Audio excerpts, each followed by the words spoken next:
T-minus 30 seconds.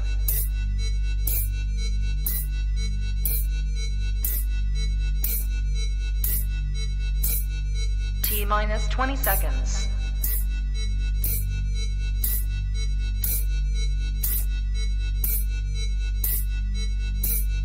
10, 9, 8, 7, 6, 5, 4, 3, 2, 1, 0.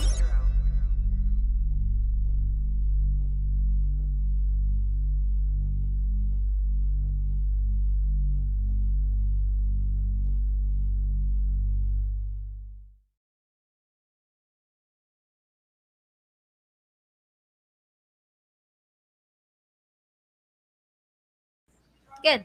You ready for do more in the future? Trap Talk podcasts? Yes. Man, Only Trap Talk. Exclusive. Yes, Tell 'em. exclusive. Oh, So stop calling us. Rub the spot, get the club to pop. When I come up with the crop, God love it or not. I'm hot from the hop to the rub the spot, get the club to pop. When I come up with the rub the spot, get the club to pop. When I come up with the rub the spot, get the club to pop. When I come up with the rub the spot, get the club to pop.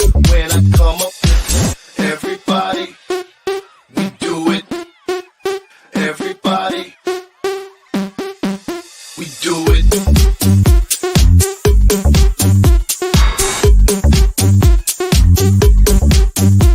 Do it.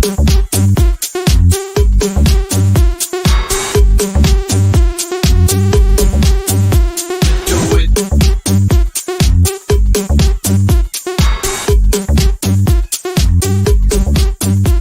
Do it.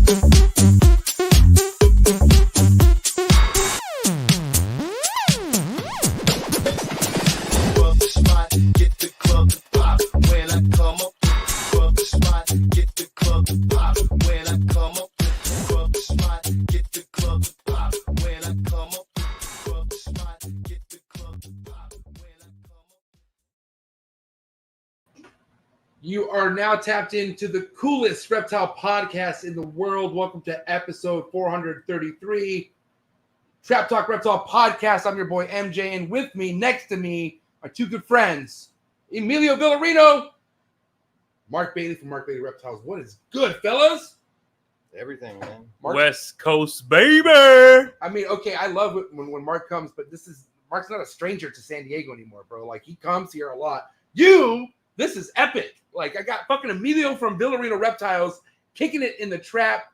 We've had quite the day.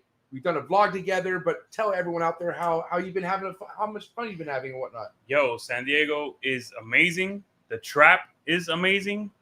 Everything I expected to see, it's 150% of what you guys see all the time. It's live, direct. It's here. It's amazing. Yeah, man. I love it. I love it. And it's honestly, it's always feels good when I have people, my good friends in the reptile industry come over and see what it is that keeps me just going every single day. And Marc, I learn so much from you every time you come and visit. But how you doing, Marc? Good to have you back in San Diego. How are the holidays?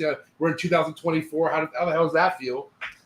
It's been dark and gray in Minnesota, so all winter. So this is, I think I made a down payment. So we're Wow, glad don't to play. be in San Diego. So Hell yeah. Yeah, man. and it's just awesome to hang out with you guys, both you guys. Yeah, We were just you talking too, about brother. that before the Yeah. show, and I feel just lucky as heck to hang out with these guys. Yeah. Solid guys. Watching the progression of MJ, it's just been fantastic. We're here with the OG.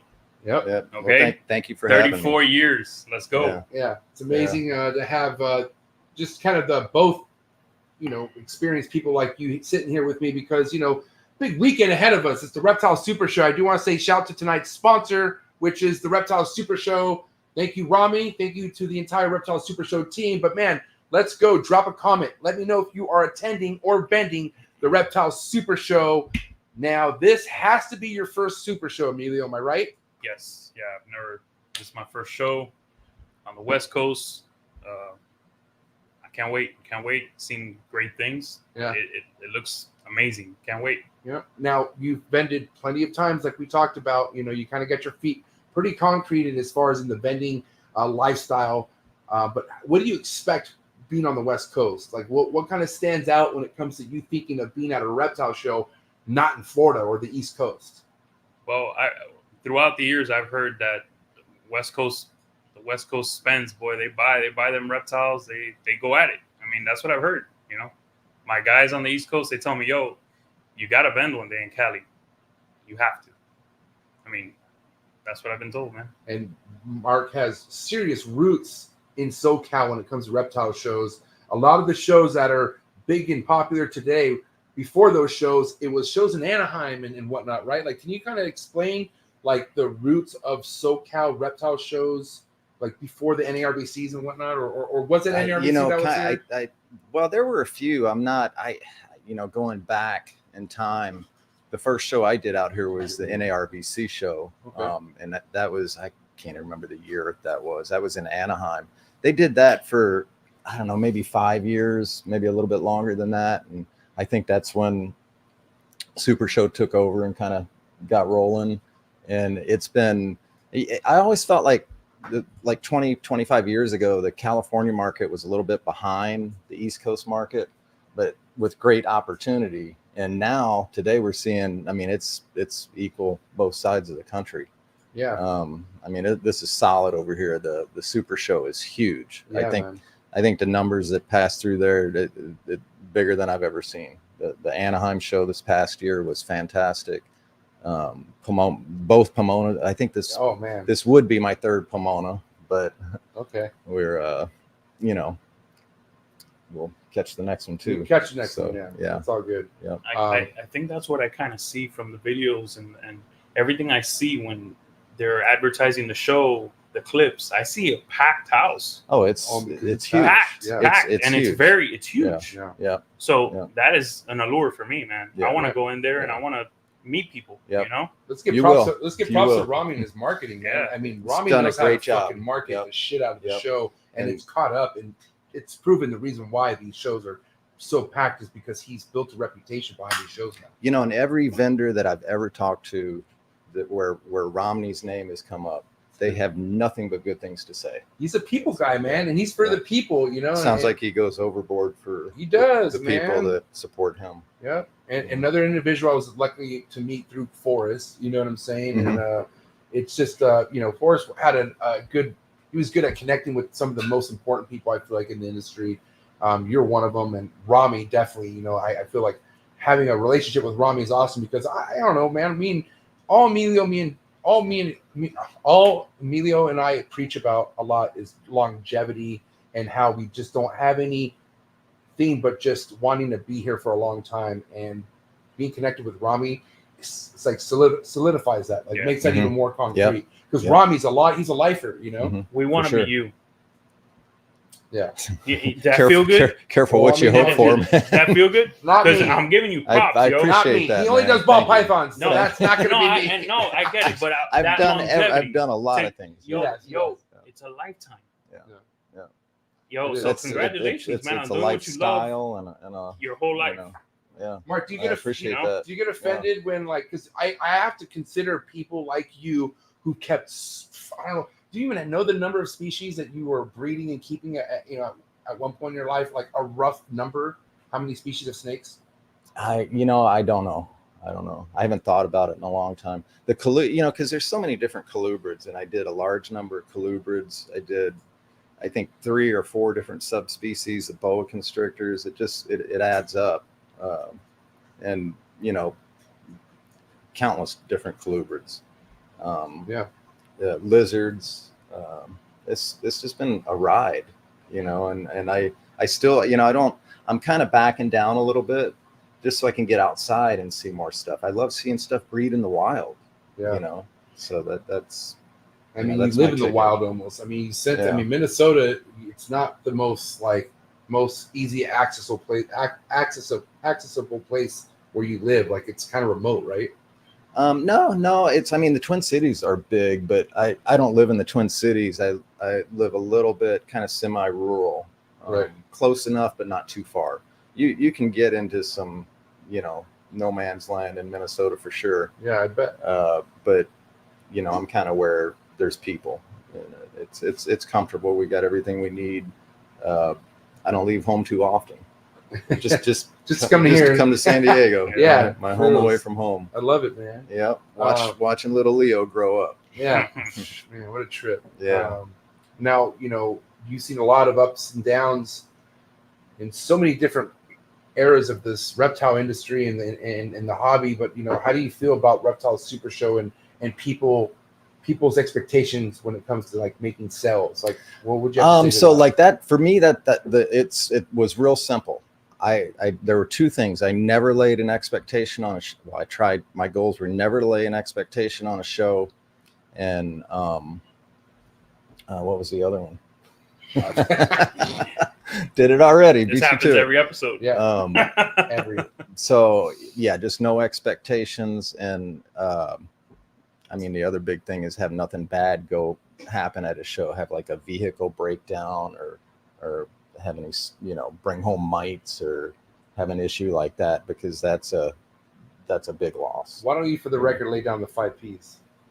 You lay down the 5 Ps, man. Let's come on. Come on. It's not that easy. I don't remember. You've only told me twice. Yeah. You told me twice. Twice in the last 10 minutes. Twice today. Yeah. All right. Lay them down. So it's on the record. I won't forget. Okay, go ahead. Prior planning prevents poor performance. Prior Yes. planning. Yeah. Prior planning prevents poor performance. Poor performance. Yep. Wow. Yep. And what you were talking about with expectations, Mm-hmm. controlled expectations or low expectations.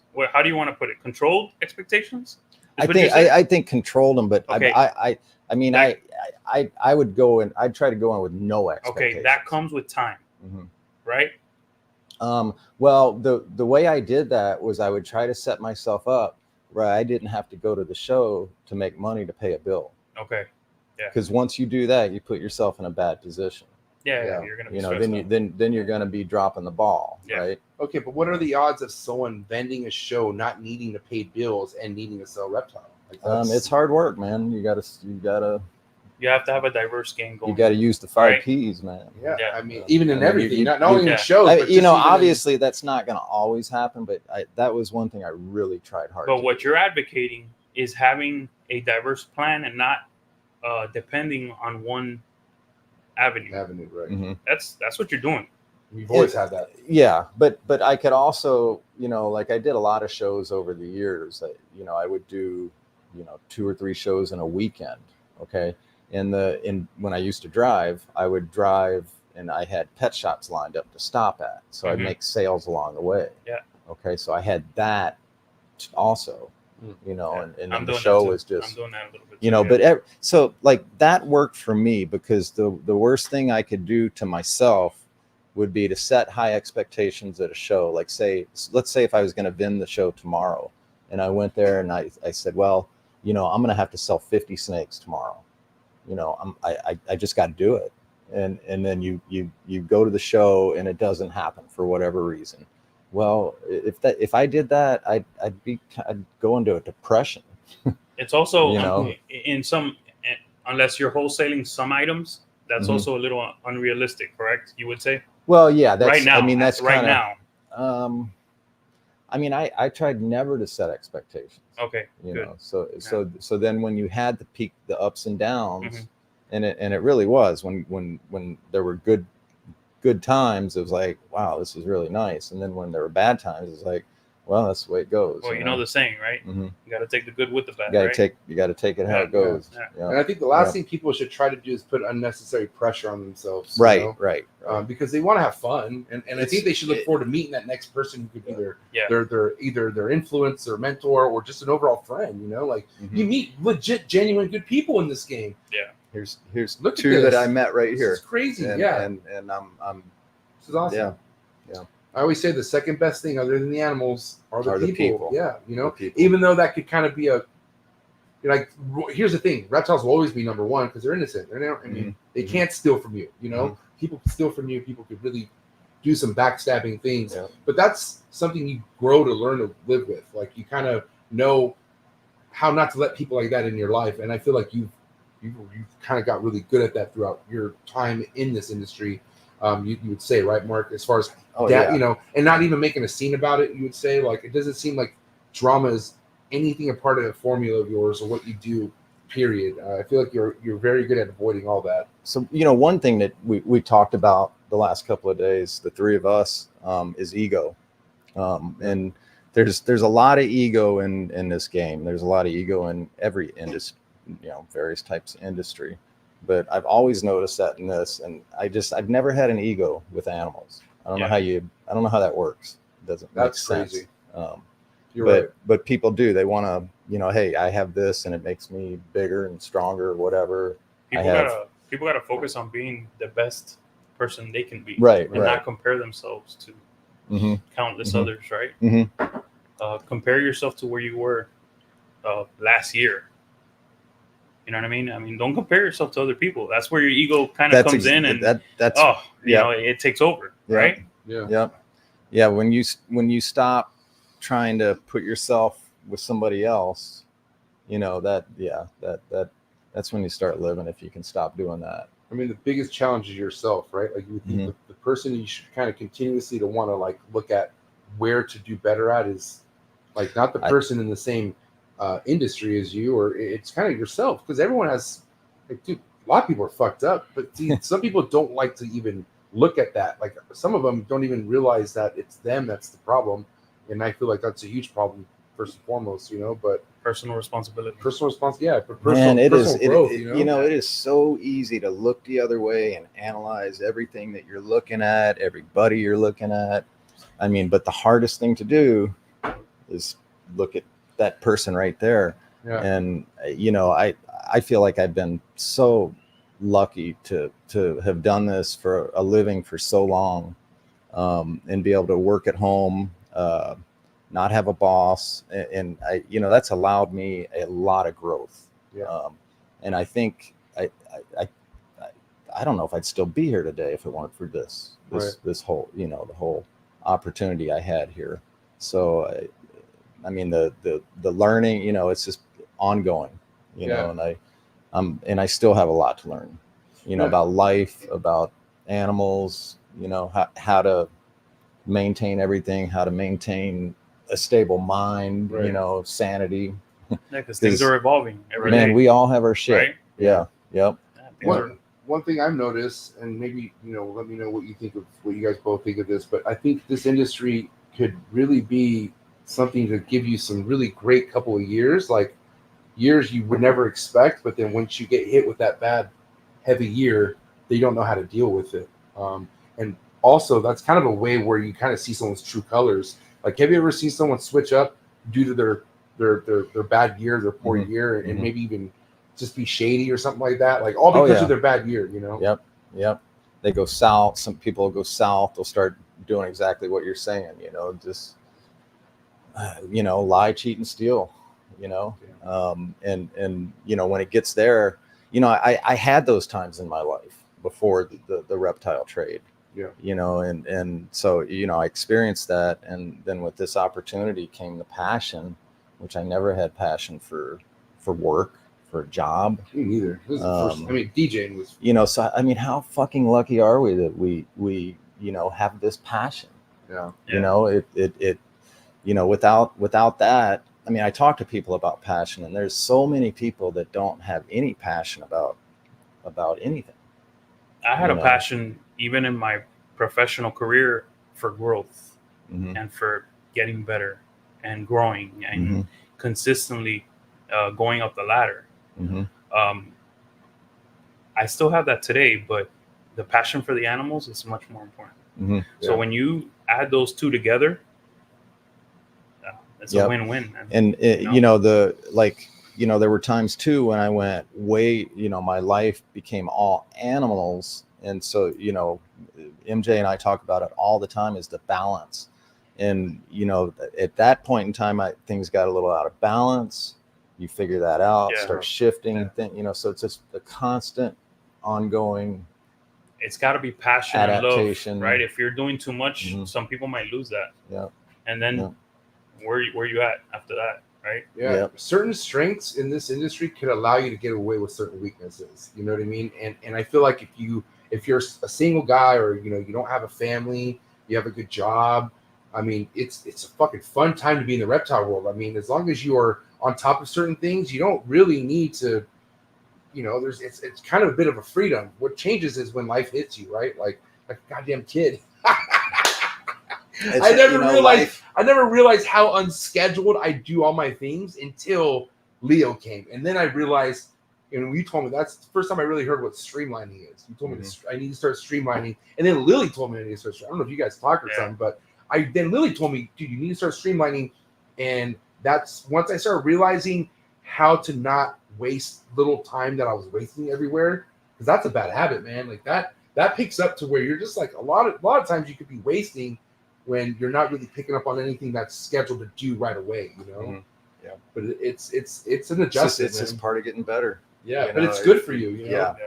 I mean, it's funny because Jill hears me say these same things that we're talking about every day, and it just drives her crazy. It's like, because I'm constantly trying to get better. It's like it became ingrained in me, over time. It was crazy. Like some people don't want to get better. Like they rather like it's kind of like someone who has diabetes, but they refuse to change the diet. They're like, I don't give a fuck. Like I'd rather go out like this. Take the meds. You know what I mean? Is that a lack of passion? I don't know.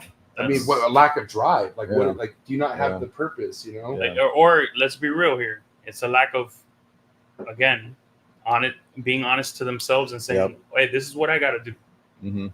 This is what I got to do. I have to do it." Yeah. Because if you all you're doing is taking those meds, you're gonna lose your kidneys. Yeah. That happened to one of my grandparents. Do you notice a lot of people dying young in the industry? Like people you've met throughout the years, kind of going out a lot younger than they should have due to just not taking care of themselves or anything like that. Like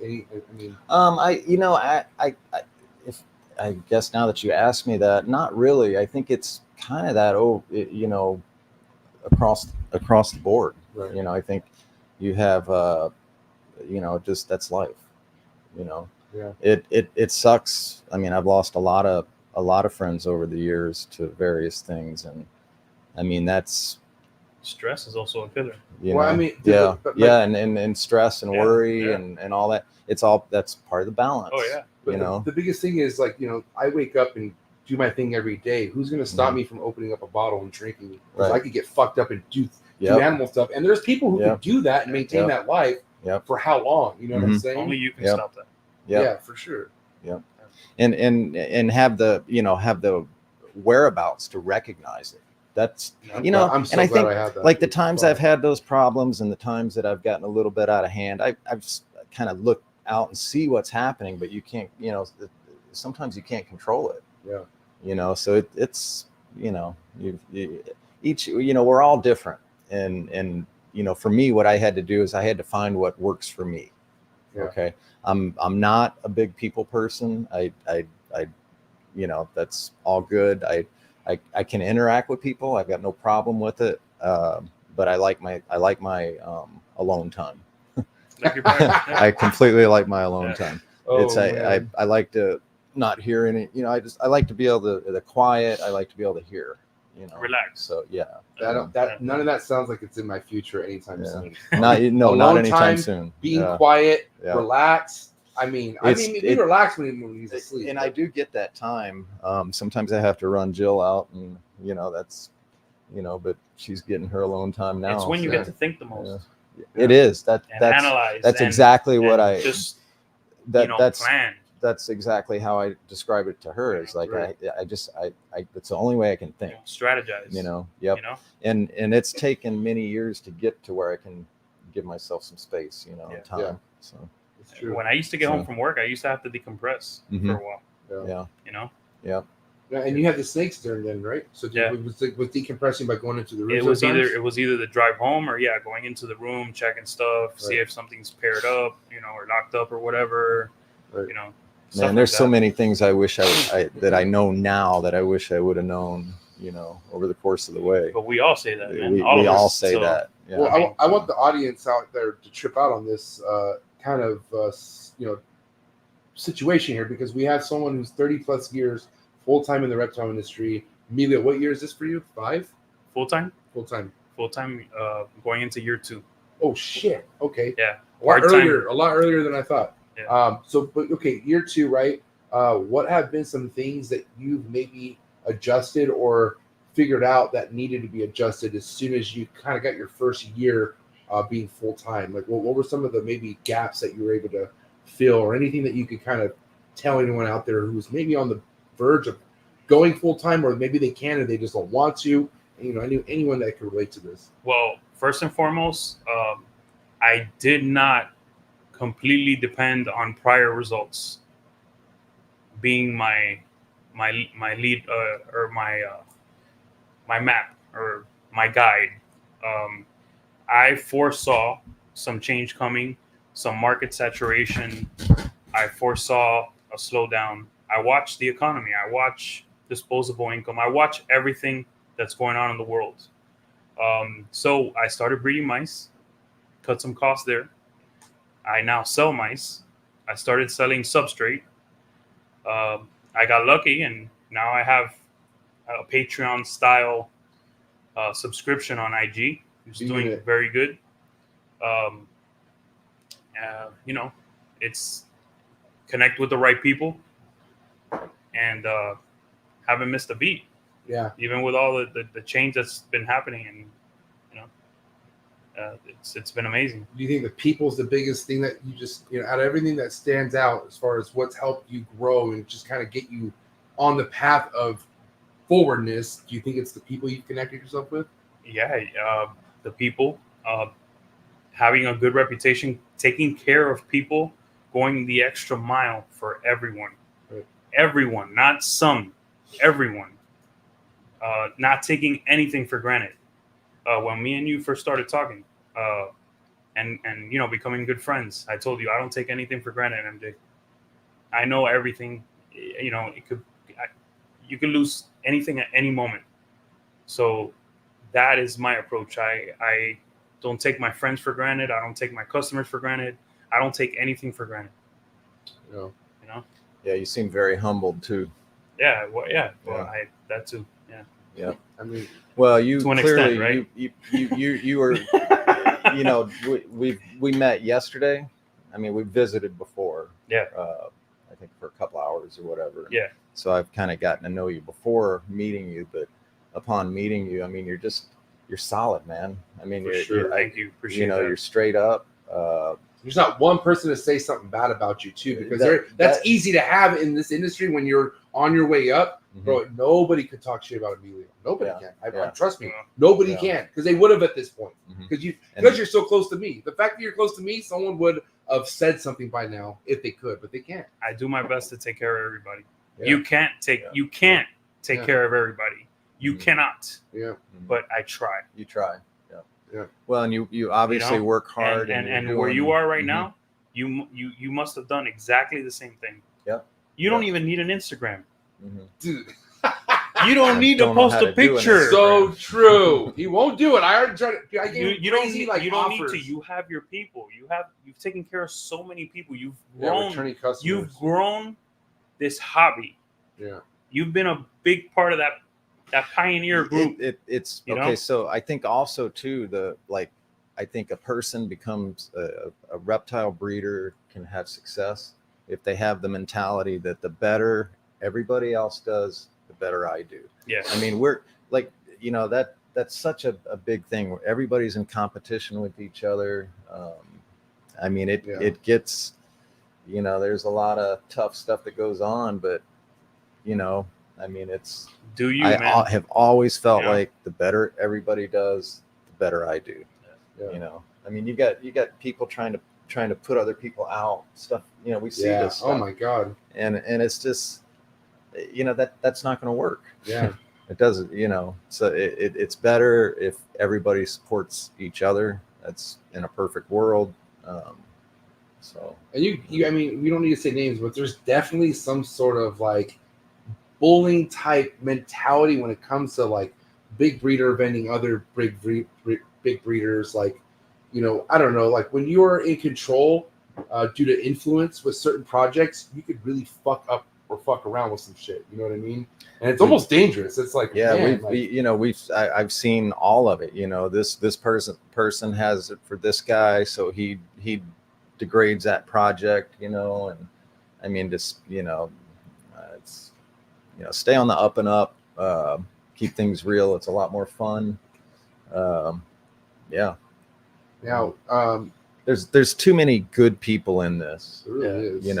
That and something I like to say, Mark, all the time is that people thank you and oh my God, thank you so much. You've been amazing and whatnot. You know what I say? Mm-hmm. Do that to your people. Yeah. Right. Make the industry bigger. Mm-hmm. Make the industry bigger. Yep. That's all I want from you. Yeah. Make it bigger. Yeah. And that's been the whole thing. We're in a tough market right now, but what I think people don't realize, from the get-go, the industry has grown, and it's growing today. There's people getting into it. Yeah, there's people getting out, but it's continuing to grow. Yeah.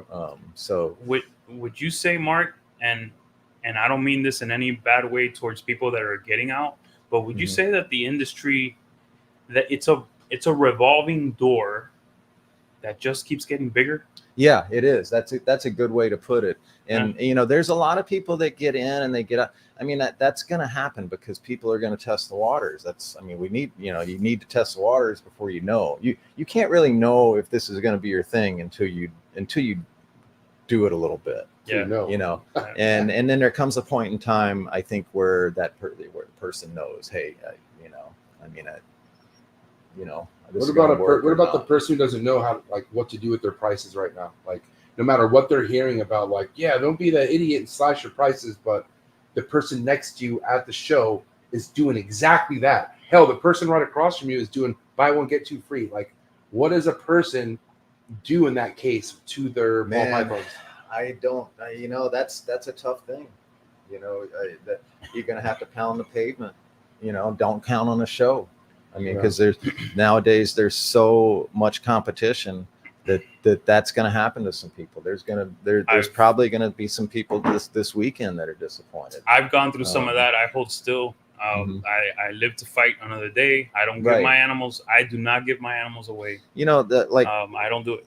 Yeah, my hatchling season would always begin late summer, okay, and run through the fall. Well, I have a whole year to sell all that.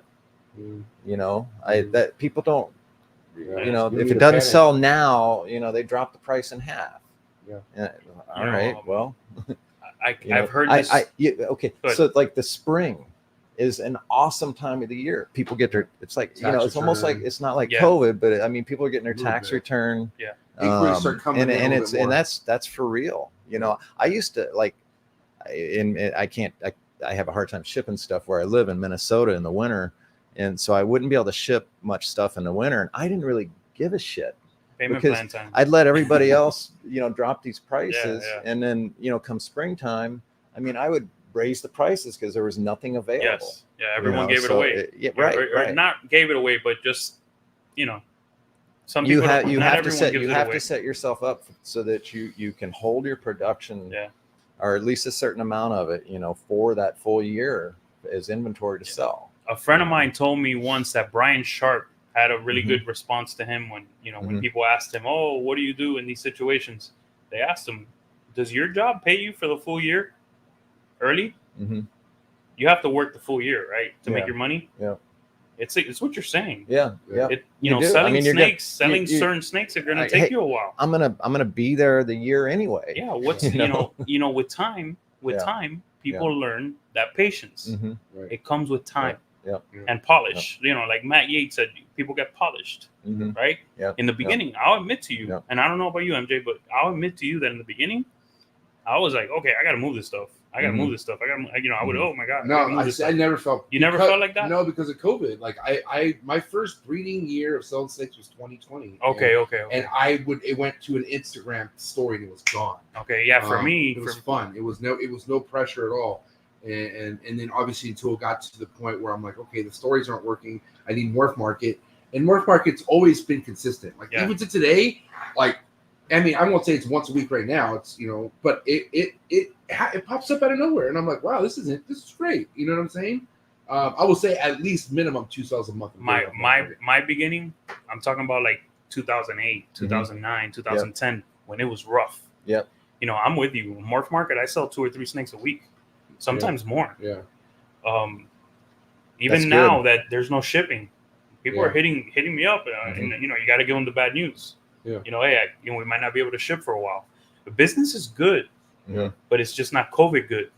Yeah, snakes. I You mean, know? things are selling, things are moving Yeah. along. It's just not in, you know, high gear. Yeah. You know, and I mean, you know, it's not like I've said this all year. You know, so I don't really think it's the economy that's doing this. It's the reptile market. It's just how it works. You know, a lot of industries fell apart over COVID.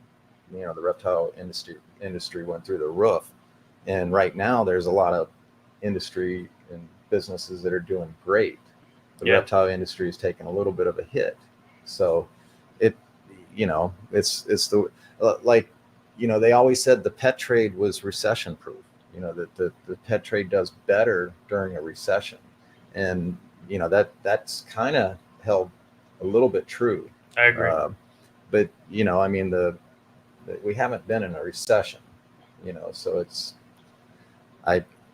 you know, we'll see what happens. I think, you know, you know, I heard Justin talk about this. I think he said he thought maybe another year before things get better. I'm not good at predictions, but anything can happen. But I tend to kind of agree with that. I think we'll stay in a little dip, and I think some people will get out, you know, prices will settle down, production will work itself out. And you know, there's still markets in the world to open. So, and you know, there's promise on the horizon. Just, in the meantime, you know, like now is a great time if a person can do it, to work on their infrastructure. Yeah. You know, and that might take a little bit of money, but that's not always the case. You know, do extra cleaning, you know, pull all your racks out, make it safer. Don't have a fire. I mean, we pulled all these out last time I was here, you know. And you're impressed on the you know, not that much dust bunnies back there. Right. Yeah. Keeping it clean, man. That's and safe. How's the water? How's the water here? Amazing. Yeah. He tells me I do too many water. See through, clear, like perfect. And he's like, "Oh, this ain't even water day." I laugh so hard because, you know, I love Mark because he does listen to my shows, and he heard me like at a chondro episode, and I'm talking about, like, you know, females, you know, what am I paying attention to? And after the episode, he calls me. He's like, "Hey, how about you stop fucking worrying about water changes and pick up a temp gun and, you know, find out what the temperatures are in there." You know what I mean? And what's crazy, actually, I figured out, like, I didn't have the probe where I wanted it right, and like it actually made me adjust things to where I'm at a good place now. You know what I'm saying? Yeah. Sometimes you focus on too much that's not really like, okay, it's good that you have that, but there's other things to worry about too. Yeah. You know what I'm saying? So we were, Emilio and I were talking the other day. One of the first tool that we had in the reptile trade, what I call tool, was a temp gun. Yeah. And then the second tool is ultrasound. Yeah. You know, so those are the tools. You know. Yeah. And now Emilio is not seasonal or not seasonal breeder. I'm seasonal. Okay. So why do you pair in October? Late October and early November. I just want to get the girls in that rhythm. And do you think that's good or bad to kind of get them early started, or what? Or I mean, from your experience getting them early, has that helped with you, or what do you have to say to that? I think it's okay. But I don't think it's totally necessary. I think it depends on your collection.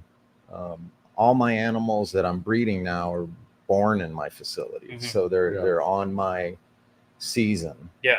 So on your system. Right. A lot of them don't need that kind of seeing that, you know, getting that courtship and all that to try to get them activated at that time.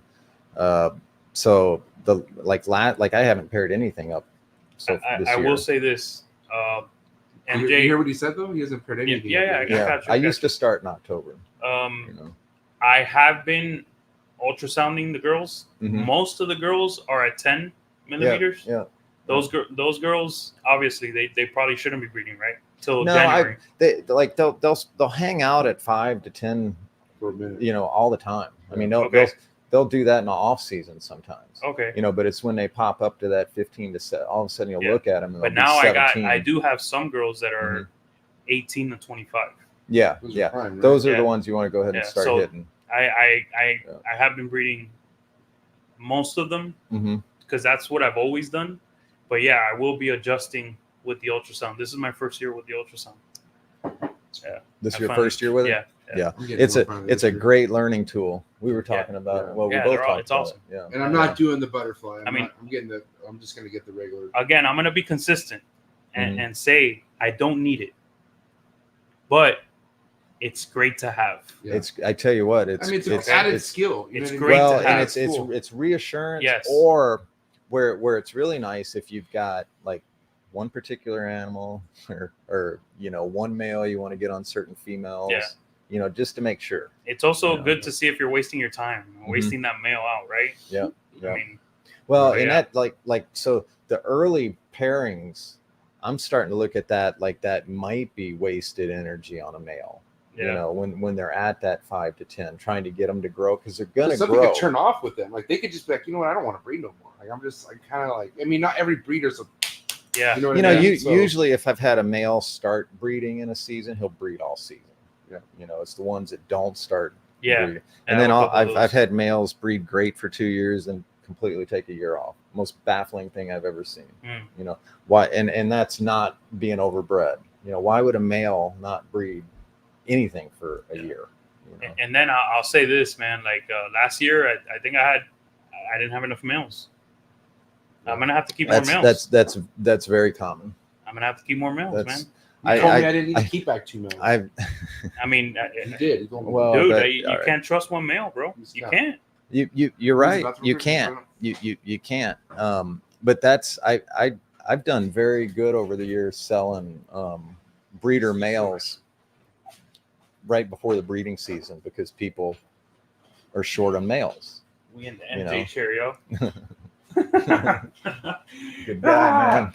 Hey, Mark's awesome. Yeah, Yeah, man, I'm gonna start keeping more males. Especially, I'm gonna bring this point up to you. This is my living now, man. I can't put it on one man. I can't. Yeah. Before it didn't matter. I did it part time. No, I've got I males. did it part time. It didn't matter that okay, this guy didn't go. I mean, I guess I'll do it next year, right? But now I don't have that, bro. I've definitely got males that I don't use. Yeah. They're backups. And then I also fell into that category of that breeder that probably held on to a male too long. Yeah. And with those older males, they'll get to a point where they can't go no more. And I mean, it's not good overall for your whole operation. I've never seen that. Of course, I've never kept. I don't have any super old males. Okay. But I know, like Eugene Bissett. One of the times I was visiting him, he had a female that was laying in her 40. She was over 40 years old. Oh well, I have some older females. I have an 18-year-old female. I'm sure the males. Yeah, but I've noticed that the older females, they will slow down a little bit on food. Mm-hmm. They're not as voracious. And they may And start they'll skip going a every year. Yeah, they may start going Yeah, every other year. yeah. So yeah. So I gotta give MJ his chair back. Hold on 1 second. I think he's coming back. Where'd he go? But this chair is really comfy, man, and this room is dope. Yeah. See this, It's clean, bro? He keeps the shit You gotta clean, give man. this guy props, man. Yeah. And I'm gonna say it. I'm gonna say it. There's no podcaster in the game that could mess with this setup, bro. Yeah. The passion for the animals. Yeah. I mean, He grinds, man. knowing so many different species. Mhm. I mean, this ain't a shot at anybody, but guys, be realistic. That's all I'm gonna say. Yeah. No, MJ, I tell him all the time, man, just keep doing what you're doing. It's been, just in the last year to watch his progression, in passion, and that's why he's having such success. The passion for the podcast and the reptiles. Oh, we're talking shit about you, man. What part? What'd you do? You're talking shit? Yeah. No, let me talk some shit then. 'Cause I'm just kidding. Where are you guys at? Bring it out. What are you talking about? We went off script a little bit. Yeah, we're talking about lunch. Lunch. Yeah. Talking about how Talking to badass Gordo? this room is. Oh God. Hey, Emilio does not like pork based off the grease. Nah, So you don't like bacon? I'm Cuban, bro. No, I don't eat a lot of bacon, bro. Wow. I don't eat. I reduced my what do they call that meat? Processed meat. I reduced that like 90% of my diet. Wow. Oh, you mean like pepperoni and stuff Processed like that? meats, yeah. I'm supposed to 90% chill on out. all that stuff. Yeah. Mhm. Damn it. Yeah. I was raised off that shit, bro. Man, we eat good We when all we come were. here. Yeah. Yeah. And I feel love the bad. food And I here. feel bad, but I'm like, hello, like MJ, like they only eat like this when they're here, not when they go home. And I'm like, damn, I eat like this all the time. this is like a Tuesday. That's what I'm for trying me. to Like, tell this you. is like, You know? yeah, I definitely need a show. Yeah. All right, back on schedule here as far as back to programming, what we're talking about. Overall, what can people really benefit by consistently going to a show, regardless of good sales or not, Mark? So like I think I built my business on doing shows, because that's where you meet people. They like, okay, so you run an ad on Morph Market, then you know there's so many people that look at that, but there's also a ton of people that don't look at that. Yeah. There's a lot of people out there that want to go see a person. Once people put can put a face with a name and meet that person, you're more likely that person's going to contact you, a lot more likely, I think. Yeah. Face to face. Right. And then because conversation. when you meet somebody, it's priceless. that they get a feel for you, you know, like, when we first met, I just got that solid feel for both of you. And it's a concrete memory. It's like, Right, wow, right. You won't forget that. You know what I mean? Right. And it's making that impression on that person, and at the show, letting them see that you're serious. You're serious about your shit. You know, You can tell when someone's full of shit. oh, right? yeah. I mean, it's people love face to face interaction. It's priceless. It's doing shows. I love it, man. I get to share my passion with people. That's right. That's right. I gotta say, I would always have a lot of anxiety before shows. It's so much work. It's so much work. Man. I mean, I will say that you laid down quite the foundation for me to like kind of prepare me. I mean, there has been always something missing important at each show I've done. Right. But now I feel like I'm super prepared. I got a list, following the 5 P's. We got Diego coming tomorrow. I got Diego. Shout out to Diego. Hey, Diego. Looking for you tomorrow, get to meet bro. Diego tomorrow. That's my dog, bro. Yeah. That's our dog. Diego's coming He's with such me, good man. Dude, a lot of good people you're about to meet this weekend. You Can't stoked wait. or what? Yeah. Gonna meet the West Coast, baby. All the That's trapper. There'll be a lot bro. of trappers at the show. Yeah. Yeah. That's why I'm here, man. I will say, other than sales and all, also building connections, do you feel like it kind of makes you feel like you're a part of something more than just making money, and because like vending's a lifestyle. Yeah. right? Yeah. Well, I mean, the biggest thing we did early on in a lot of the shows were promoting the industry. That's what trade shows do. We're one of the few industries where people go to trade shows and actually make money. There's a lot of industries that have trade shows and they're just about displaying their equipment. And they're making sales later. They're not making sales at that show. So I mean, we're making sales at the show. We're making sales later. We're making sales 5 years down the line. We're gaining customers that are going to stick with us for life. You're building your base. Florida, I did. I did some of the Orlando shows way back when. That's where I met Brian Barchak. Back in Orlando. We love you, Brian. God bless him. Prayers to Brian Barchek, man. Yep. You finally got a post too. If you follow Brian on Facebook or Twitter, you'll see that he's with his family. He's in, he's comfortable. He's okay.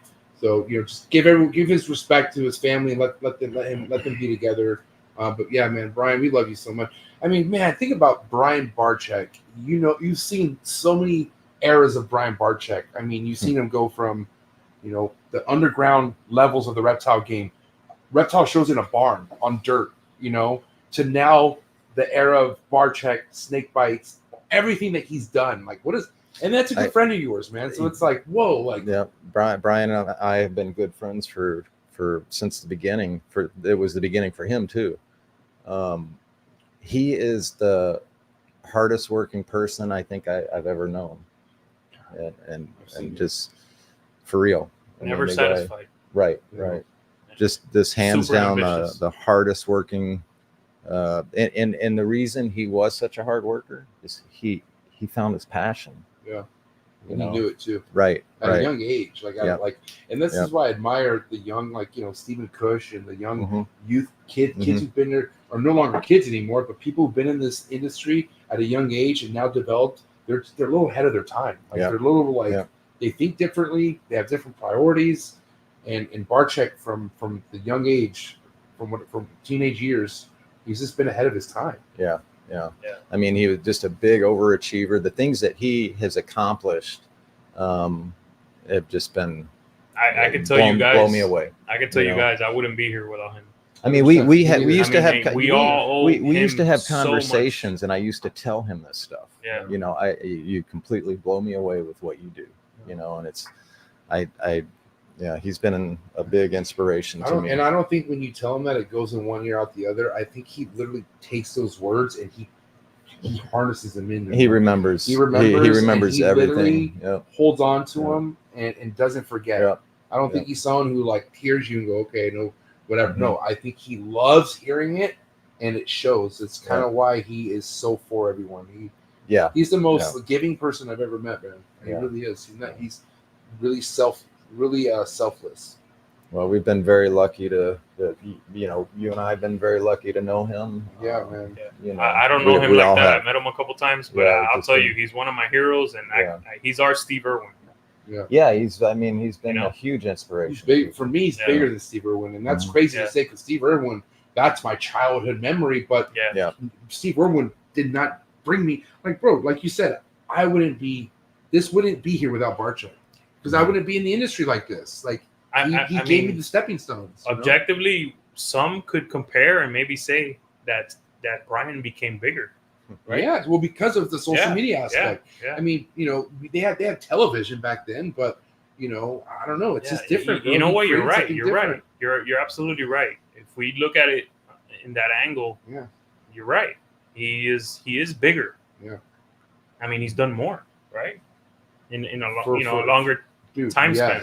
You know, let's not forget to mention Lori too, because man, she's amazing. Lori has been such a rock. She's amazing. Yeah. I mean, the wives are always doing amazing things in the background, man. You know. Yeah. Yeah. I mean, you've been talking about Queen, Jill. Yeah. You know, shout to Jill. all this time. Yeah. Shout to Lizette. Shout to Lily. Shout to all the wives. Lily. I would say that the other halves, man. Shout to all the other halves that support the other half. You know what I'm saying? And because some don't, bro. Like some people are at a disadvantage because not everyone understands what it is that we do. And to be honest, some might even frown and think like, less of the person because they're into reptiles so much. Yeah. This is kind of I don't want to say weird, but some people think this is weird. You know what I mean? But it's our thing. They still do. I mean, back in the day, they really thought. I mean, I would be kind of embarrassed to, tell people what I did because think you're crazy. They'd laugh at me. Oh, Yeah. for sure. And I'd go. So like the people at the bank, they'd laugh at me until I start coming in 2 or 3 times a week. Wow. And Another deposit. What sir? is it you do now? That's. When I told my boss that I was leaving, and I told him I made more money selling snakes, right. than with them. Yeah. His jaw dropped. Yeah. And he's, why don't you just stay? Why don't you go down a couple categories in job class? Yeah. I said, Nah. why would I do that? Right. His jaw dropped even more.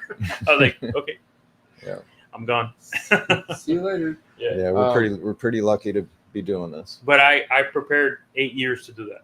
Mm-hmm. It wasn't a spur of the moment thing. Now, let me ask you this, both of you guys this. Let's say there has been somebody who's been preparing for the moment to possibly set themselves up where they could just do what they love. Because let's be honest, man, not everyone loves their 9-to-5 grind. You know what I mean? I'm not talking about the snakes. I'm talking about what they wake up to do to provide to the snakes. A lot of people don't look forward to going to work. A lot of people are miserable because they have to go to work. So there's people out there who are strategically, like this gentleman did. He strategically planned basically an exit out, right? But properly planned. But let's just say this person's in 2024 right now, and maybe being influenced not to do that. You know what I mean? Would it be stupid to do that in 2024? I don't think so. Depending on the person, Right. obviously, like not to go back to the COVID, but like we saw during COVID, you know, we had an abundance of people get into it for the wrong reasons, and then you see what happens. But Yeah. for the right person that might have that passion, like when you're okay, you know, and I've had a number of people I've seen come up over this, and some of them, you know, have had the goal of wanting to do this full time, quit their regular job. A lot of people, you know, it's not for everybody, and there's a big fear of that. You know, like you develop a comfort level of knowing that paycheck is going to get there, you know, every Friday or whatever it is. But when you give that up and it's all on you, you know, some people just can't handle that. Yeah. But like for me, when I finally quit my regular job, it allowed me so much more time to put towards my business. And I think when people are working regular jobs, they don't take that into account. Also, let's say if you're just breeding, the most common thing, if you're just breeding ball pythons, you need to find a second way to make an income within the reptile industry, a second or you know, selling t-shirts, or maybe even a third, or right? even a third or fourth. Yeah, selling a However few many dry you can. goods, knickknacks, you know. I mean, how many things land in your lap? Like, I feel like if you're meant to be in this, Mark, you get opportunities there's so that you many. can take advantage of. You know, cage making. I mean, the cage. You know, Enclosure design making. yeah. I mean, it's Shout out to you know, folks, keep at like that. you Number one right if you have talent in this end or that end. I mean, there's so many. You know, Jill, she used to own a pet shop. What about people trying to get in the rodent game as of right now? Do it. Yeah. I mean, rodents are they're always solid. Yeah. It's now, of course, I mean, if you live in a major city in a tight city block, I probably wouldn't recommend it. You got to think that out. Right. You know? Yeah, well, you've got to think out a reptile business. everything. You Like gotta you think have to have a everything market for what you're selling, And right? you- That comes with and time. like, I always recommend people start out small. Yes, And that's and where I then- was going. and grow with your clientele. Yeah. You know, that, you know, because some people will take the mentality, well, I need a bunch of investors and I need to start breeding 10,000 rats a week, and they have no Yeah. customers lined up. And also too many hands in the pot. Right. Let me ask- Right. Let me ask you Yeah, guys this: like, what's Yeah, this? I do no partnerships. Yeah, me Well, neither. right, 100%. I mean, you got to I- do yeah. it your own. Yeah. Right. Yeah. Right. Let me ask you guys this real quick. For someone who is at the stage of production where they could start taking on some clients, do they first go after the few clients, giving them the cheapest deal possible? Like, what's the best way to kind of attack some clientele right off the bat when you're just nobody? Like, you're basically Man, I'm not going to attack any clientele. not physically, you know what I mean? Well, But building an established client base. I right off the always bat. so I have been the most non-aggressive salesperson. I always felt like that was a used car salesman. It's These not are meant for this. so what I would try to do is I would just always, I mean, all my efforts would go into having better production than everybody else. The best examples of this, that, whatever it might be. Yeah, The animal's well fed. It's you know, all Quality. those things. quality, Right. and you try to be competitive Like with we those were- people that you're You competing got to with. be competitive. Something. Like You know? we were talking about the displays. I mean, I was so meticulous about my display. I wanted things lit up. I was one of the first people using overhead lights, believe it or not. That's sick. What year was that? Oh God, that was like 90, I think 92 or 93. OG. 92, OG. dude. OG shot. What are those Yeah. lights cost? I had you? I had That'd this be crazy expensive. thing. It was I made it out of PVC Oh, you pipe. made it yourself. And you know those little screw in Yeah. incandescent thing? I would screw a bunch of those in and use this regular old light bulbs. And then they came out with halogen light bulbs. Okay. So it looked Well, better. those halogen light bulbs put out heat. Oh, and so they cooked them. it would. They'd get hot. you know, Yeah. So I had to be a little bit careful of that. Yeah. You know, and then of course the LEDs now don't put out any heat. Yeah, you gotta have lights. If you don't have lights, bro, Yeah. you slipping. Yep. You know. I mean, I had these crazy displays, that were like angled. We used to all have to make our own shit. I mean, you couldn't buy displays. Also, one of the first cats to use an ultrasound. Yep, I was. I think. Dude, tell them how big it was. Kyle Hoffman will tell you that. Yeah. Kyle Hoffman. Hey, Kyle. Shout out to Kyle, man. What a guy. What's up, Kyle? Dan, Should we I think spark Dan, this or what? yeah, fire it up. Dan and Colette Sutherland, I think, were very early on, and they were doing it with I can't remember the guy's name, but a guy that bred Gila monsters. And actually, at the time, I mean, I think a couple years after they had mastered the ultrasound, they actually put out like a CD, a disc that you could buy, and they did like a little tutorial on how to ultrasound.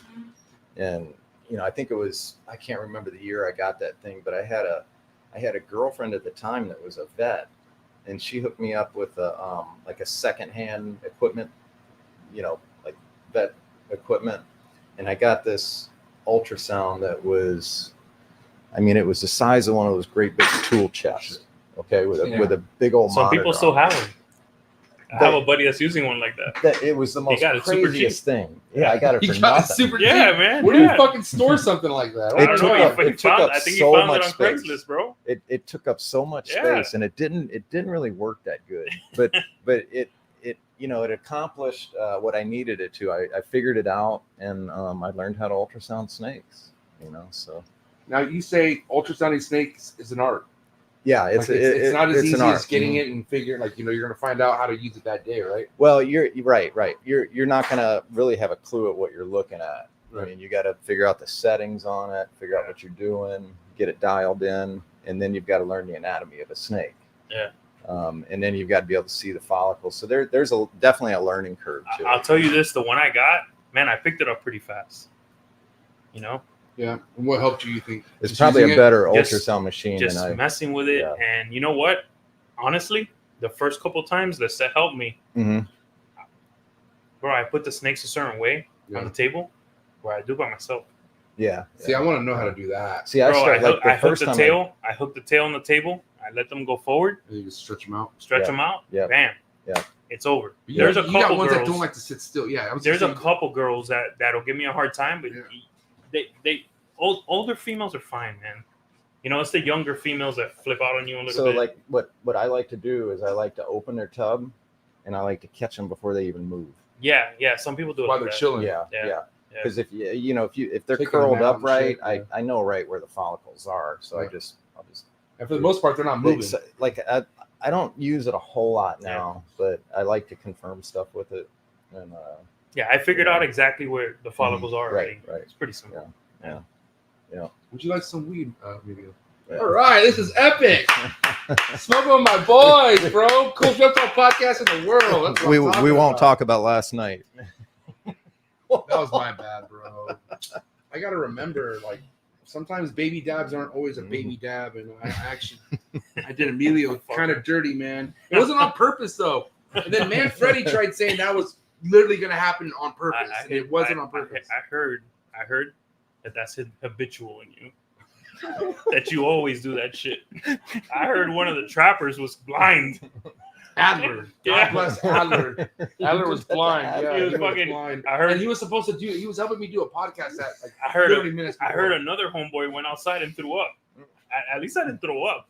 No, you held it together, bro. Yeah, man. Really And- happy but with he, that. so he That's asked me, common. "Are you okay?" Yeah. And I'm in the corner. Then I said, I'll figure it "I'll out. figure it out." Bro, hey, I don't think I'm doing that shit again. No, you have to. I just Yeah. I messed you Yeah, up. We'll wait a little bit. Yeah, we'll do. Yeah, because I used to serve him up Just the make sure I'm tiniest around ones. when he does yeah, it. do- yeah, you know? yeah, yeah. Now, Emilio, I know that a lot of your visit, as far as at the Reptile Super Show goes, is you're going to kind of see what the layout is because you potentially want to vend, hopefully by next year. Is that right? Yeah, me and Oh wow. me and Clover, Okay. Alvaro, Alvaro, it's my dog. maybe Paul at For Real 3D. we might split the cost and come down here in January 25. Right. I think it's a massive flex, and I would love to meet everybody down here, which I'm doing now. But Right. also, I'd love to vend. Yeah. You know.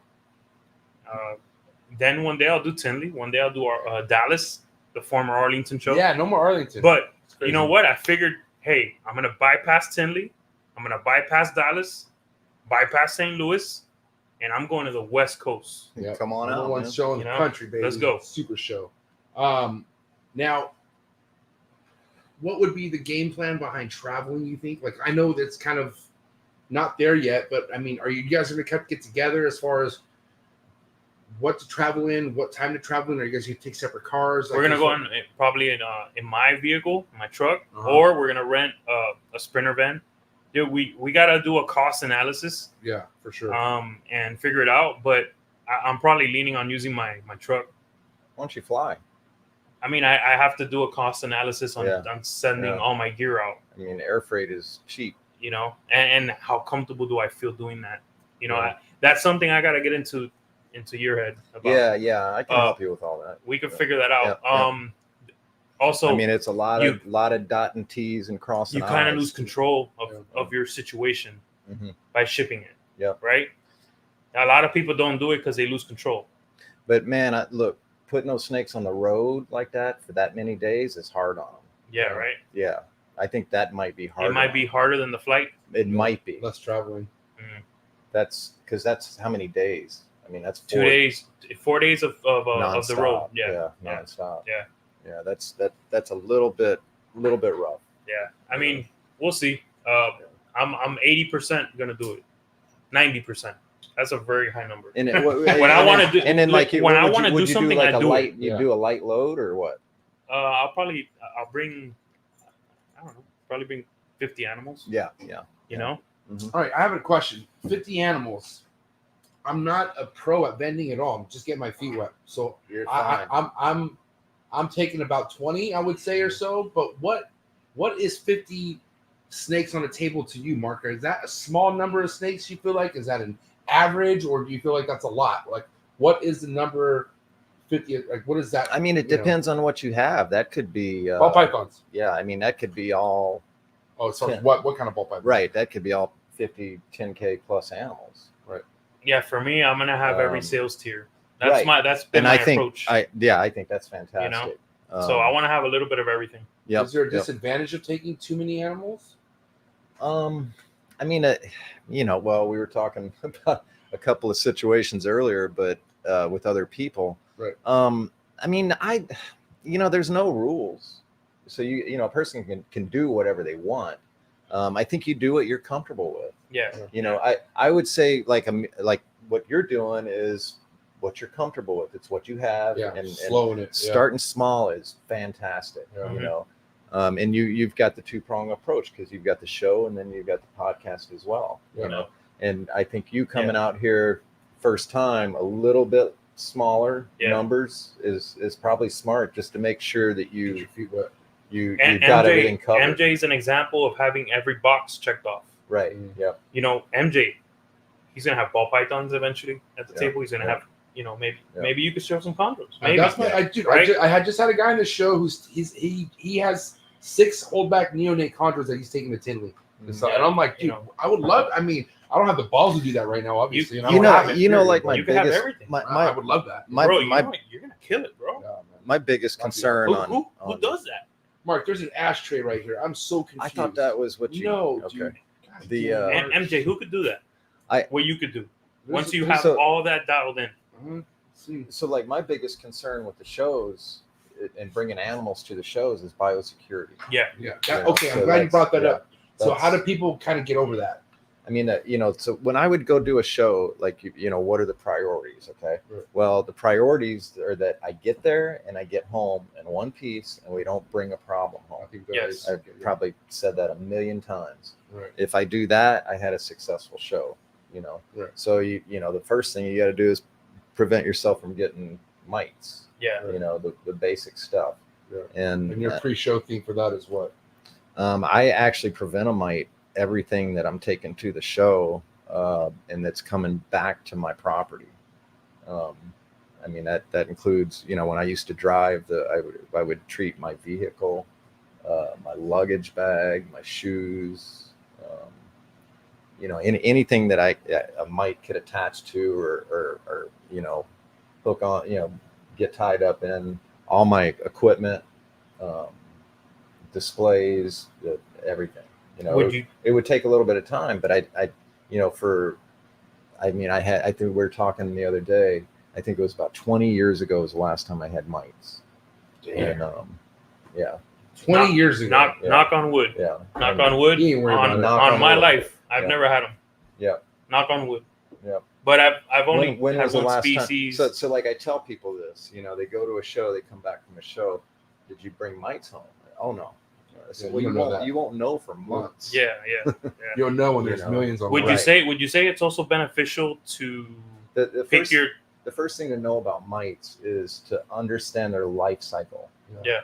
Yeah, I never did send you that report. What's their life cycle? Dr. Dale DiNardo, I think it was, did this in-depth, like the most in-depth research study and report on mites. I can't remember the exact species, but very interesting little critters. I mean, they're made to reproduce. So, yeah. That's crazy. Yeah, and I don't think they have mites in Africa. I don't think they have the Wait, what? No mites in I don't Africa? think they have snake mites in They Africa. just That's have an the American ticks. thing? Just ticks. Unless right. Yeah, unless they came from here. What do you mean there's no mites in Yeah, Africa? I don't think they have snake mites in it. They maybe they do now, but they didn't. They don't come from. I believe the mite is the snake mite is a neotropical mite. Oh, shit. Yeah. That came to America, or I think so. I don't. Well, what I can tell you, but I'm not sure about something. I've always been very. Remember, I only have like 25 shows under my belt. On top, you know. So what you're saying? How many shows? Like about 25. That's a lot of shows, That's a little bro. chunk. But I mean, it's not. Yeah. It's not Still, Marc Bailey. Well, I mean, what I would tell you throughout my years is into I've been very picky with what I bring home, only from reputable people. I only had one species for a long time. Yeah. I've been lucky, you know. Well, no, I mean, obviously you've got some good practices. Yeah. Whatever you're doing. Yeah, no adults for the most part. Yeah, you know, do that and then maybe add to it. Yeah, I'm gonna add a lot of what you're telling me. Yeah. Would you also say it's good to pick your tables around your homies or like really good vendors? Do you think that helps? Yeah, I think so. Well, you know, yeah. I mean, you're around people you know, and you're legit, solid, mm-hmm. you know, vendors. Yeah, I definitely think that's good. And I'm gonna say this, and this might come off, you know, rude to some. I think the show, people that are throwing the shows, the you know, Repticon, the Super Show, NARBC. I think they need to get rid of people that are not representing the hobby well and are just shit vendors. Like like, you know, people who aren't scared to ban people. You like ban people. It sounds like Morph Market. People that no. Well, I mean, if you're bringing sick animals to the show, if you're bringing mites, if you're you know, Rami don't play. Rami would do that shit. If you're treating the customer base that's in the show badly, you don't gotta be there. Yeah. If you're, man, this sounds mean. If your table looks trash, eventually those you people shouldn't be there. Eventually, those people stop coming. You know, they just see themselves. They disappear. But I think the show organizers should be more proactive. Yeah. I probably agree with that. You know, it's got to be a hard thing to police. You know? I'll say that. What do you think about Darian trying to police certain things? Him being the owner and CEO of Morph Market, like, what's your take on Darian being the individual he is now, owning Morph Market, compared to like how John was? You know, we have a completely different person. You know, I like John a lot, man. I met John a few times. They just real down to earth, cool guy. You know, we did, just real laid back. I have not met Darian. I guess he's brought quite a bit of controversy to it and whatnot. A little bit outspoken, underspoken, whatever you want to call it. You don't give a fuck. But here's the thing, and we talked about some stuff at the auctions in particular. Obviously, the word auction just doesn't sound good when it goes I to don't like that word at all. To me, that's my biggest thing with auction. But I think, we got to give it a chance. I mean, I think, I can still run ads on there, just like I have been. I don't have to do anything else. But there are other, he's trying to add this to the site. Hopefully it'll grow the reptile end of things with what he's doing. He's trying to offer every part of the game on the main platform. Mm-hmm. He doesn't want Morph Market to be left behind in any way whatsoever, and wants to offer his customers everything that's out there. Mm-hmm. Auctions are going to gain some steam going forward, and I could see why he's adding it. So like the biggest reason, like, you guys are all younger than me, and so is he. Okay. And I hope I don't want to insult anybody, but he's going to learn a lot. Oh yeah. And let's see what he does with what he learns. Yeah. You know what I'm saying? Yeah. Everything has a learning curve. Mm-hmm. Mm-hmm. What stood out to me the most, and maybe I should go back and re-listen to it for the third time. I never did go back and listen to that. Well, because when him almost saying that, he didn't say it like this, but in a way he said that he wished he didn't buy Morph Market because what he knows now or what he feels. I think he was probably being a little facetious, like kind of didn't really mean that verbatim. What do you think that meant? I don't think that meant. You're kind of serious. I took that with a grain of salt.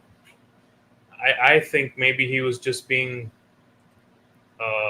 maybe a little extra realistic and a little pessimistic at the same time. Like maybe he didn't see this little lag coming.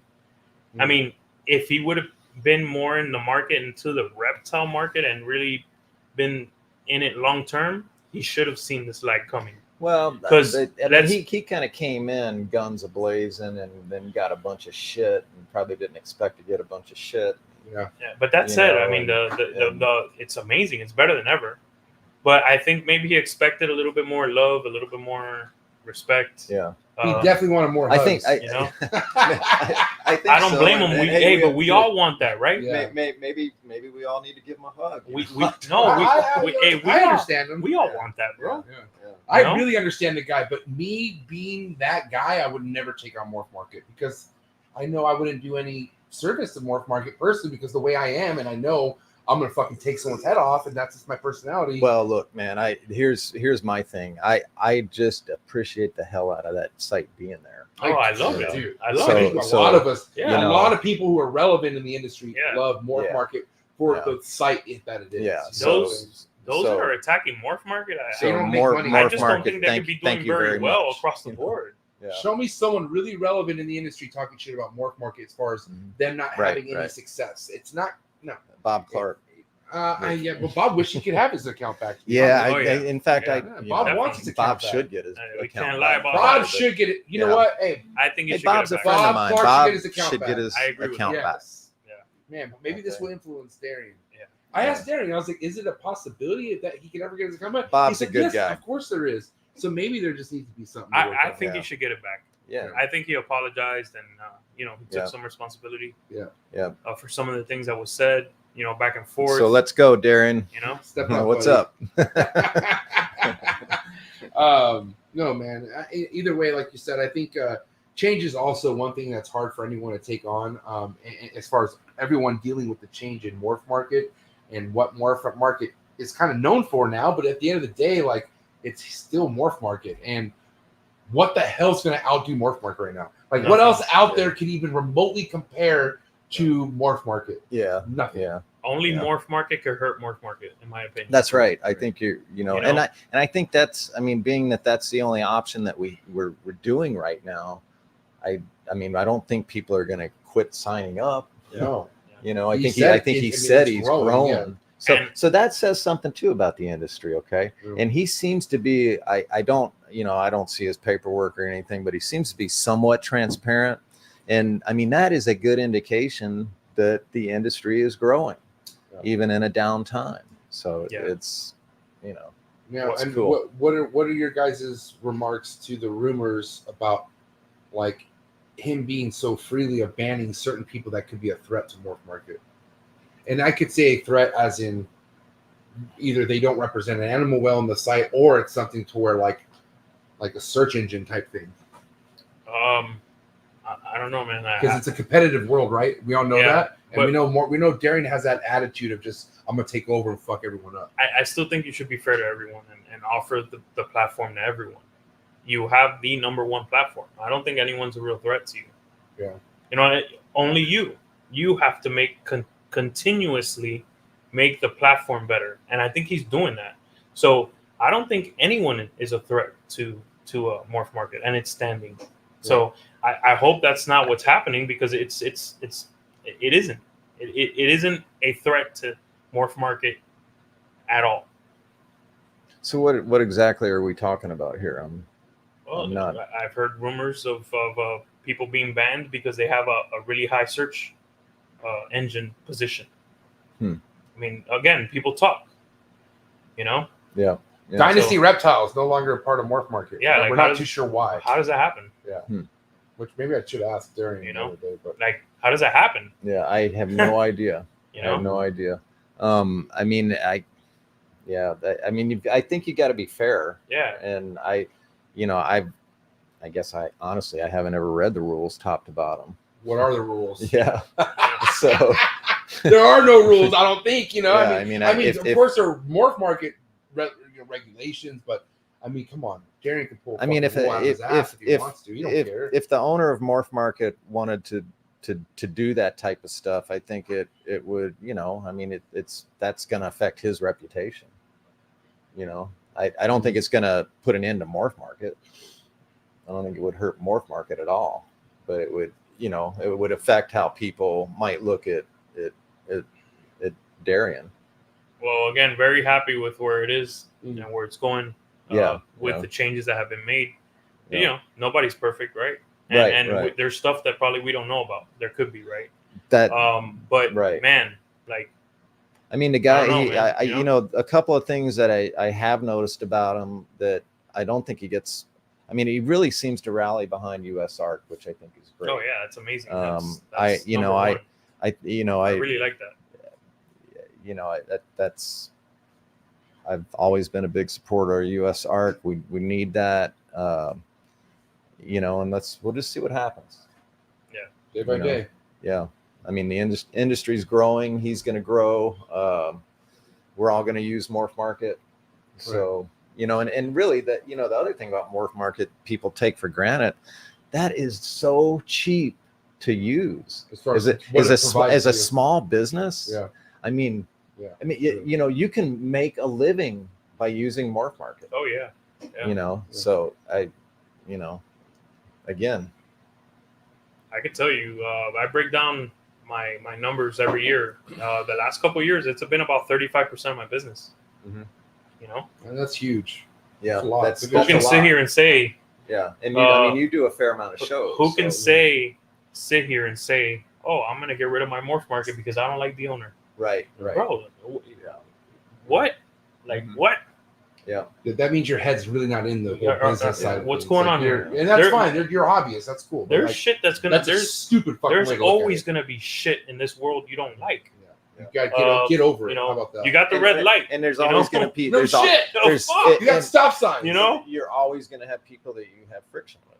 Yeah, I mean, you got to learn how to live with that shit. You don't own the platform. How are you going to tell the owner? How are you going to tell the owner of the platform how to run the platform? Yeah, he can do whatever the fuck he wants. Right. You know, or do something about it. That's like with my business. I can do whatever the fuck I want. Yeah, exactly. You know, I don't have to refund your money. You know, you don't like something, don't buy from me. I don't have to sell you a snake. I'm sorry. Have a good day. You know, move on. Yeah. Yep. So but you don't got to tear someone's business down. Right. You know what I mean? You don't got to try to take someone's bag. Yeah.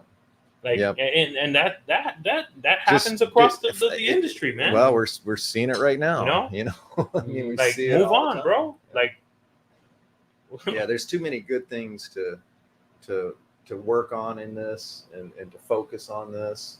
in the opportunity, these negative opportunities. You see them as opportunities or negativity or whatever, but they sidetrack you. They you get into this or that. The best thing for me is try to stay in my fucking lane. Dude, Yeah. for real. Because when I get off center, then I get myself in trouble. So I don't know. And staying in your lane could be easy as like not messing with certain people. I mean, because certain people can really fucking bring down everything for you. Just even talking a conversation and having like a negative fucking experience, listening to what they're saying, can just bring you down. Yeah, you've got to stick with solid people, man. I want to be with people that challenge me. Yeah, or challenge me to do better. Yeah, right. I don't want to be with people that drag. I don't want to be the best in the room. That, man. I can tell you guys, I tune out the negativity for the most part, the most I can. Yeah. Because I don't need that extra stress and that anxiety. Yeah. Because I know I'm gonna go and I'm gonna find a way, and I'm gonna kill it. See, and that's something I think back in the day, I let those types of things have more of an effect on me, and than I do now. So it's something I've had to learn. It's life. Because that's something that's also weighing down the market. Mm-hmm. Everyone being negative, everyone repeating the talking points, everyone repeating, oh, this guy's getting out, oh, that guy's getting out, this guy's getting out. In all industries, there's people that fail. There's turnover. Right? I mean, there's things that happen in life. Yeah. I mean, life isn't all about winning all the time. Right. Yeah. I mean, life changes.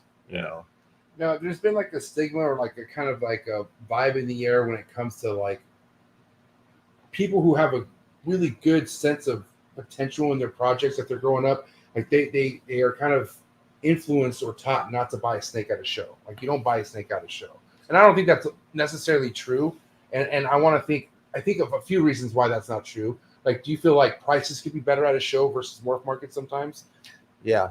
Prices can be better at a show, I think.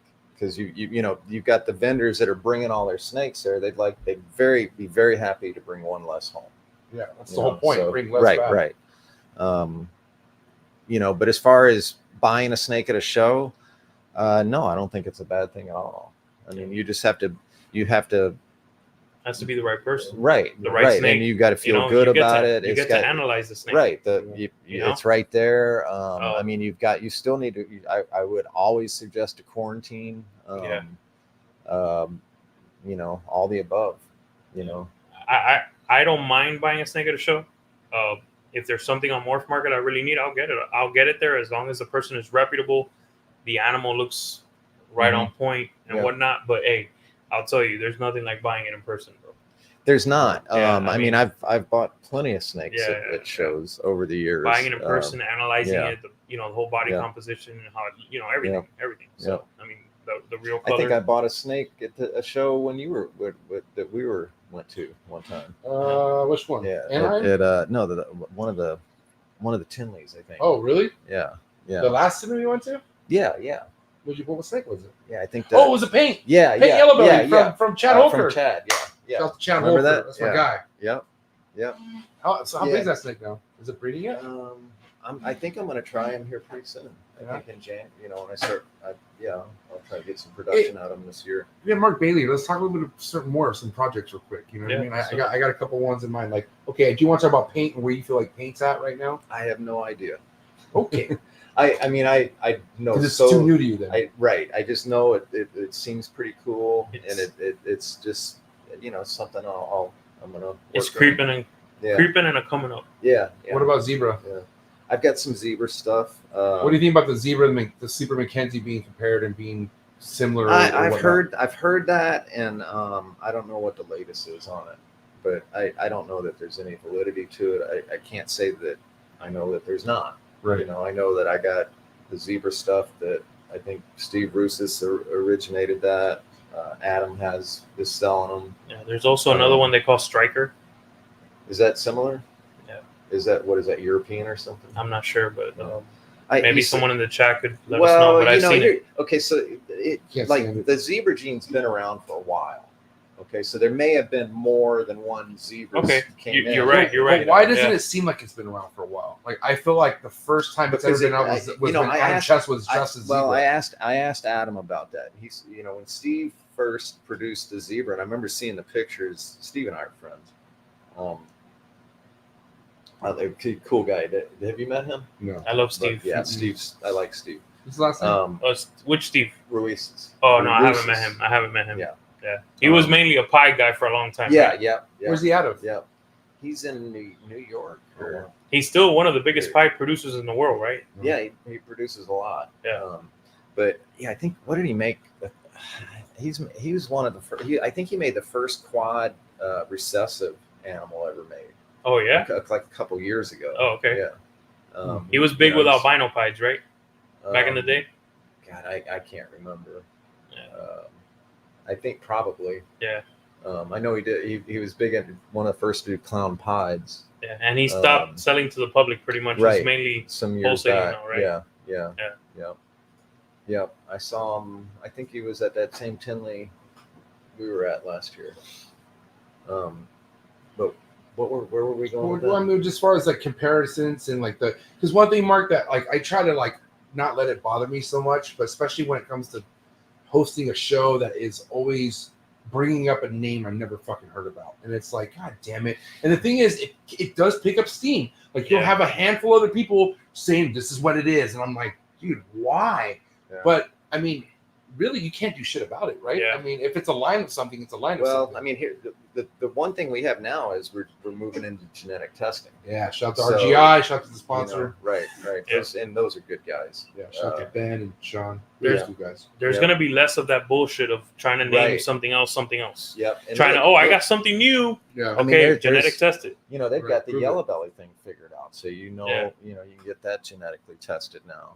I think that's going to help a lot. But there's, as long as I've been doing this, people have been, stealing somebody's mutation and calling it, renaming it something different, and trying to market it that way. Yeah.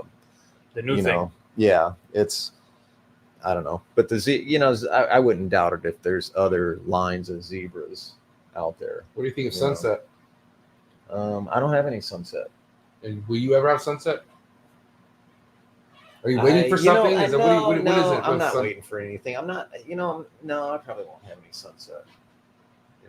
I can't say why. It's just not something that, I mean, again, I'm trying to really keep my projects narrow and focused at this point. Because you're going more down and up. Right.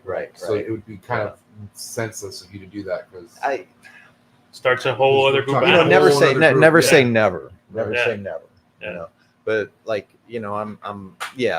it's just where I'm going with the projects. Depending on the size of your collection, a new trait or a new gene, they could require 100 animals. You could add, 10, 20, 30, 40 animals. 100. Right? Just like that. I didn't go 100. Yeah. Damn. Just like that. When you get into the quads. So I gotta ask. So you just set yourself up for a question, buddy. What's that? All right. Throughout the years, what was your height?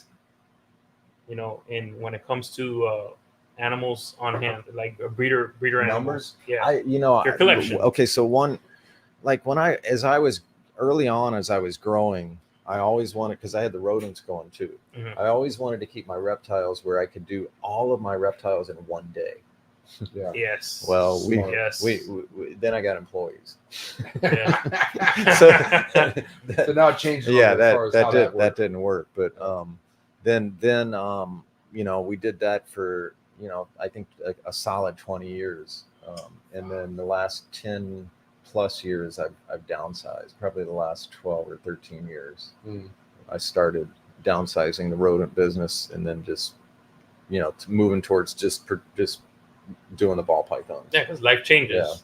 Well, I'm getting older. Yeah, life changes. I want to do other stuff. Yeah, you have to adjust. Yeah. And probably the biggest reason that I did initially start cutting back was for to get better balance in life.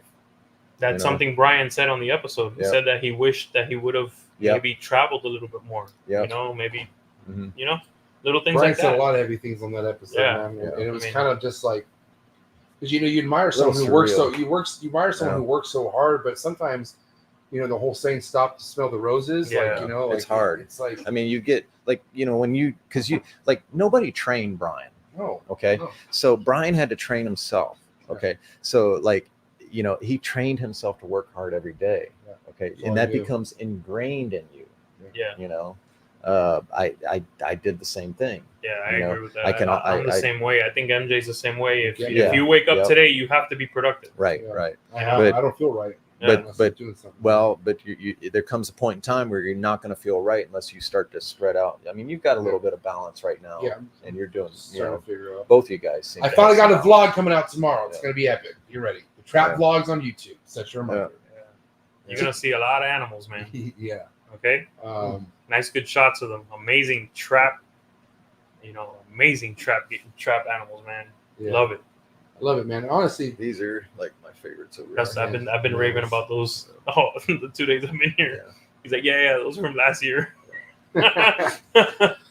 all right. So wrap up question for tonight's episode for both you guys. And Mark, look at this. If you were to predict a fight or some shit, I want to know what your call is overall Reptile Super Show when it comes to the overall sales for the vendors. And I mean like reptile sales. Do you feel like good, bad, or could be neutral? What's your feeling overall about this weekend? I think. Well, okay. So, like, I would expect there to be a shitload of people going through the whole, looking at everything. I would expect vendors to be probably a little happier than they thought they were going to be. But you're still going to have a few vendors that are going to be disappointed. I don't think there's so. It's such a big show. I don't think that you'll see any one person like knock it off the charts. I think it'll be more going to even. Isn't there always that one person who sells that fucking crazy snake and like they make 30-40K? Or you don't think that's not going to happen? Well, is there that snake right now? True. God damn. You know.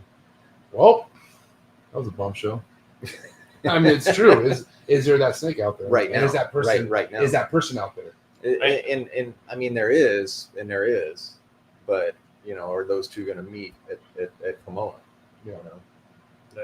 So maybe not. Yeah. But you don't have to sell a snake for $35,000 to make money. No. Not at all. No. All you I need mean, is I- a couple, I- maybe when two I or started- $3,000 snakes. You're good. Look, when I 4,000, started doing 5,000. this, I was ecstatic to sell $20 corn snakes and $15 leopard geckos. I mean, that's I didn't That was get, a win. I didn't get in this to make money. I mean, you it know? all adds up, bro. Yeah. At the end of the day, it all adds up. It does. It does. What's your prediction for this I weekend? think it's going to be solid. I mean, it depends on people's expectations, Yep. right? Yep. Yeah. Yep. I mean, why should your expectations be through the roof right after Christmas? Yeah. Right? Before taxes. Because I mean- there's. You have to take a lot of things into consideration, right? I think that's a good time of the year for a show here. Okay. For sure. I think this show will be better than the summer show. Okay. I think this is probably his biggest show of the year. For Can't wait. The best show of the year for vendors. But those are the little things I think about. Yeah. And again, back to your comments earlier, your expectations should be, right in the middle. That way you don't disappoint yourself. Yeah. But I think I think it's gonna be a great show. Mm-hmm. And I think we've had a better year than a lot of people expected. Yeah. I'm not complaining at all about my year. It wasn't what it was 3 years ago. but better than a lot of people expected. Yeah, some people struggled, but I mean, I can tell you that a lot of people I know, myself included, I had a better year than I expected. Especially at the end. The end, it started to really tick up. Yeah. I think it's interesting too, because when there starts to, you start to hear negative talk about, the economy's this, then that kind of like starts rolling, like snowballing. And, the reality is, I mean, we're not making we're not doing the kind of stuff we were a few years ago, but it's still solid, Yeah. I mean, definitely. there's plenty of money, it's just, I mean, just keep doing it. People buy what they love, man. At the end of the day, I mean, Baby snakes, man. We all love baby snakes. Yeah. you know that the baby snakes will always sell, always. Well, I'm pretty excited because I heard down the rumor street that he wasn't coming, but look who apparently is going to be here this weekend. Stephen Cush. Nice. Oh, shit. What's up with that? I don't know. Yeah. I'm excited. I know. I thought he wasn't going to come. So epic. Dang. Damn. Is Anyway. he going to be here tomorrow? I don't know. I'm going to call him after this. And see Yeah, what's that'd up. be cool. Yeah. Yeah, we'll call him. Yeah. Anyways, I'm excited. And I'm really excited for Emilio to kind of just see what the super shows are all about because it's going to go down. And again, guys, let me know if you're going to the Reptile Super Show. But, you know, we're going to be having a podcast live from the Reptile Super Show. Won't let you know who I'm sitting down with, but you're going to want to tap in. That's for sure. And then especially if you have a little bit of FOMO and if you can't make the Reptile Super Show and you just want to get an idea what the vibe's like, you're definitely going to want to tap in this Saturday, 3:15 Pacific Standard Time. All right. So make sure you set your reminder, and I cannot wait. But guys, it's a wrap, man. I appreciate you guys.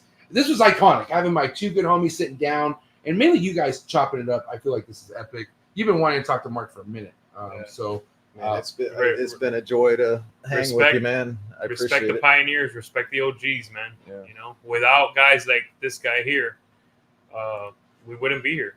Well, you guys are the new game, Yeah. man. You know, and without guys like MJ, Yeah. you know, a lot of people wouldn't be here. Yeah. You know, and I'm humble as hell, but I'm gonna say, without me, there's some people that wouldn't be here. Yeah. And you know what? That feels damn good to say. Yeah. So Well, you guys keep it going, man. Yep. And you guys keep it going. Make sure you get that likes. Let's get the likes up for this episode. If you enjoyed tonight's episode, get the likes up. Drop a comment also in the comment section. Let me know what you liked best. And hit that subscribe button. Hit that notification bell. Select all. You'll be on top of every single podcast. I drop a podcast here Monday, Tuesday, and Thursday. Do not miss. And don't forget, you can listen to Trap Talk Reptile Podcast on all the major audio platforms, Apple, Buzzsprout, Spotify. You podcast, dude, Trap Talk Reptile Podcast is in over 42 countries. No shit. Spotify told me. Oh, okay. I mean, Spotify gave me the whole, like, you know, you were in 42 countries this year. And I was like, wow, that's Damn. epic. I got a message from a guy in Romania. Tell MJ I love him. Wow. You know, tell him to send me a shirt. I know I can't get it because I'm in Romania. And I know you're probably watching right now, buddy. Yeah, man. Shout out to you, man. I'll send you some stickers. I got you, bro. But guys, thank you so much. I appreciate you. Have a good night. I'll see you guys here Saturday. But it's a wrap for this episode. 4:33 in the books. Have a good night. We're out. Cheers.